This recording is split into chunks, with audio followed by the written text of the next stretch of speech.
Magandang araw at magandang buhay, lalo na sa ating mga minamahal na mga senior citizens. Sa araw na ito mga lolo at lola ay mayroon kayong dapat na malaman na magandang balita. Ako po pala si Ruel Mendoza Tanyo at sa araw na ito aking ihatid ang magandang balita na dapat ninyong malaman. Attention sa lahat ng ating mga senior citizens. Social Pension October 10, 2025 payout schedule, ating alamin ang buong detalye sa balitang ito. Ang malalaman ninyo ng mga impormasyon sa araw na ito ay una, ang mga lugar may magaganap na payout sa social pension for indigent senior citizens. Pangalawa, ano ba ang oras ng inyong payout? Pangatlo, saan po ang payout venue? Pang-apat, ano ba ang kumpletong mga requirements na dapat mong i-ready? At iba't iba pang mga bagay na dapat mo pong malaman patungkol po dito sa ating vlog. Inaanyayahan kita na tapusin mo ang video nito hanggang sa dulo nang sa gayon makuha mo ang punto ng video kong ito. At kung ikaw ay bago pa lang sa aking YouTube channel at gusto mo ang itong content na pinag-uusapan ang payout ng ating mga senior citizens, ang benefits ng ating mga senior citizens at iba pang mga balita para sa ating mga senior citizens, ay subscribe mo na ang aking YouTube channel. Dahil ang aking YouTube channel ay araw-araw po nagbibigay ng mga informative contents na para lamang po sa inyo. Ayaw ko po kasing sayangin ang oportunidad na ako ay makapagbigay ng magandang mensahe at magandang balita sa ating mga senior citizens. At kung nais nyo na maging updated pa sa aking mga videos na i-upload dito sa aking YouTube channel, ay i-bell notification mo na. Nang sa gayon, kada upload ko ay mano-notify ka. At sa puntong ito, hindi na natin papatagalin pa na pag-uusapan ang bagay na ito. Kaya naman, halika na, pakinggan at kunin ang lahat ng mga detalye. Let's go! Ang una po sa ating listahan ay ang munisipalidad ng Daguhoy, Bohol. Dahil sa October 10, 2025, ito po ang mga barangay na magpi-payout. Barangay Babag na may 124 pensioners. Barangay Poblasyon na may 220 pensioners. Barangay Kalwasan na may 185 pensioners. Barangay Kagawitan na may 67 pensioners. Ang kasunod po ay ang Southern Leyte. Dahil sa October 10, 2025, meron po maganap na payout sa ang inyong payout sa Lower Villa Jacinta Covered Court. Ito po ang mga barangay na magpi-payout. Sa alas 8 ng umaga, ang Barangay Cambaro, Barangay Salvador, Barangay Molopulo, Barangay Aguinaldo, Barangay Kanlunsay, Barangay Buscayan, Barangay Flor de Lis, Barangay Upper Villa Jacinta. Sa alas 11 ng umaga, ito po ang mga barangay na magpi-payout. Barangay Lower Villa Jacinta, Asuncion, San Roque, Guadalupe, San Vicente Upper at San Isidro. Sa Barangay Zone 12-A, meron po magaganap na payout sa October 10, 2025, alas 11 ng umaga sa Barangay Hall Covered Court. Sa MSWDO ng Lugait, sa October 10, 2025, ay meron po magaganap na payout sa Barangay Poblasyon ng Lugait Gymnasium po magaganap ang inyo pong payout. Meron po magaganap na payout sa October 10, 2025 sa Barangay 30 na may 98 pensioners. Sa Barangay Hall po magaganap.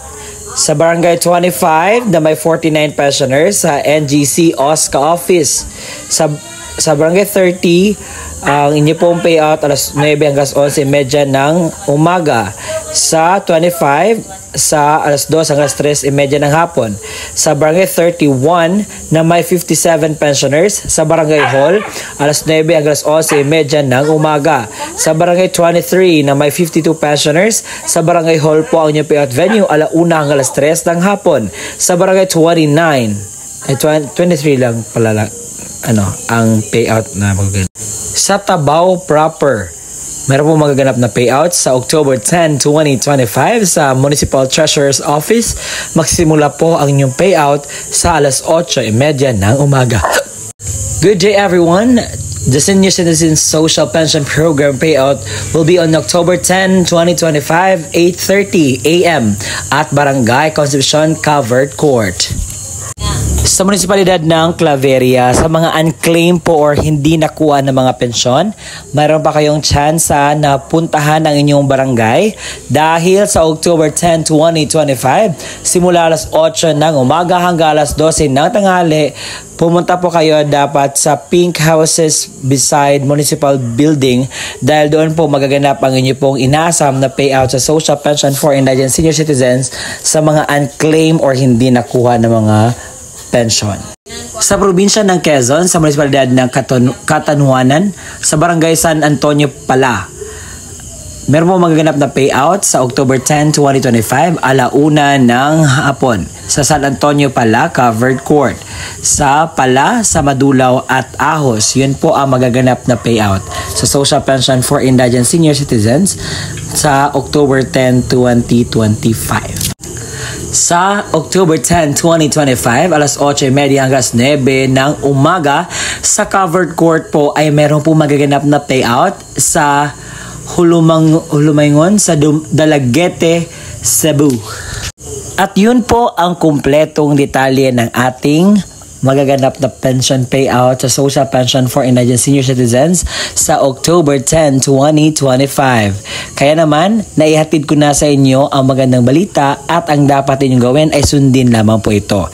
Sa mga nagtatanong, sir, hindi po kami maniwala dyan dahil fake news po yan sinasabi nyo. Hindi po ito fake news dahil ang social pension for indigent senior citizens ay isa pong ganap na batas para po sa ating mga minamahal na senior citizens. At nasa inyo po yun, kung hindi kayo maniwala, wala kayong makukuha na pensyon or hindi kayo makapag-payout. Lahat po ay nakatanggap na, may resibo po yan dahil gusto ko po na mas maniwala kayo na lahat po ng iyan ay meron ng kasagutan or meron ng in action na po yan, meron na po yung ganap. At sa mga nagtatanong, sir, hindi po kasali ang aming lugar sa inyong sinasabi. Ano po yung dapat namin gawin? Ano po yung pwede mong mai-advise? So, ang i-advise ko sa inyo is pumunta kayo sa pinakamalapit na barangay sa inyo at alamin ang status ng inyo pong social pension payout, alamin kung kailan magaganap at alamin kung saan po magaganap. Nang sa gayon ay hindi kayo mahuli kung ano man yung dapat nyo malaman patungkol po sa inyong benepisyo. At alam ko nag-aantay kayo sa kumpletong detalye ng mga requirements. I'll be reading it. I'll be telling all things diyan sa inyo po para alam niyo kung ano yung dapat yung gawin bilang isang mamamayang makabayan. At ito po ang kumpletong detalye ng mga requirements na dapat ninyong pakinggan. Pension for indigent senior citizens. Kung senior citizens or beneficiaryo ang kukuha ng kanyang payout, isang malinaw na photocopy or Xerox ng senior citizens ID na mayroong 3 original na pirma or thumb mark katulad sa ID ng senior citizens. Paalala, panatiling presentable ang mga dokumento, ilagay sa plastic envelope nang iwasang magusot. Huwag bilutin ang mga papel at siguraduhin pareho ang pirma o thumb mark base sa senior citizens. Kung authorized representative ng senior citizens or beneficiary ang kukuha ng pensyon, isang malinaw na photocopy ng ID ng senior citizens at lagyan na 3 original na pirma o thumb mark katulad ng nasa ID ng senior citizens. Authorization letter na nagmumula sa MSWDO, CSWDO at OSCA na mayroong original na pirma na MSWDO, OSCA, senior citizens at authorized representative.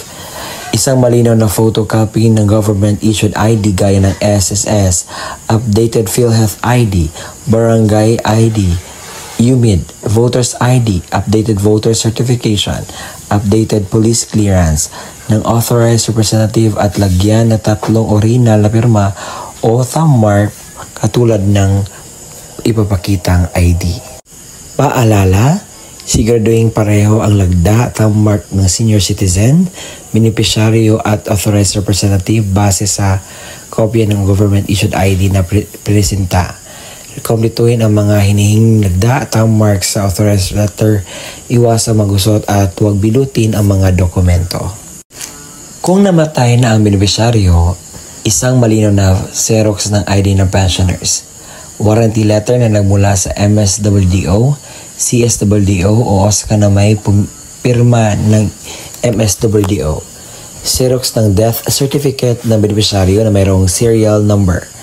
Isang malinaw na photocopy ng government-issued ID gaya ng SSS, updated PhilHealth ID, updated barangay ID, UMID voters ID, updated voter certification, at updated police clearance ng authorized representative at lagyan ng 3 original na pirma o thumb mark katulad ng pinapakitang ID.